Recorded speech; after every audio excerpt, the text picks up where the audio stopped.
තමන් කැමති දේ කරොත් අදක්ෂයොත් නැහැ, දුර්වලයොත් නැහැ. යම් කිසි කෙනෙක් අදක්ෂයෙක් වෙන්නේ තමන් නොදන්න ශේෂ්ත්‍රයක නියැලුණොත් විතරයි. ඔයා කැමති දේ විතරක් කරන්න.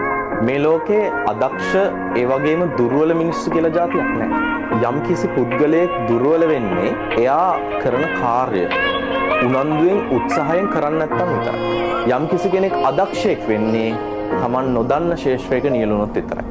ඔයා ඉස්සරහට යනවා නම්, අනාගතේ ඉදිරියට යනවා නම් ඔයා කැමති දේ විතරක් කරන්න. අනිත් අය කියන දේවල් නෙවෙයි, තමන්ගේ හිතට එකඟව තමන් කැමති දේ කරන්න. ඔයාගේ ජීවිතේ අනිත් අය කියන දේවල් අහලා ආපස්සට ගන්න එපා. ඔයා කැමති දේ කරලා ඉස්සරහටම යන්න. ඔයා කැමති වාහන හදන්න නම් ඔයා වාහන හදන්න. චිත්‍ර අඳින්න නම් ඔයා චිත්‍ර ඇඳලා ඉස්සරහට යන්න. ඔයා කැමති සින්දු කියන්න නම් ඔයා සින්දු කියලා ඉස්සරහට යන්න. තමන් කැමති දේ කරොත් අදක්ෂයොත් නැහැ, දුර්වලයොත් නැහැ. ඒක උනන්දුවෙන් කරන්න. ඒක තමයි දියුණුවේ රහස.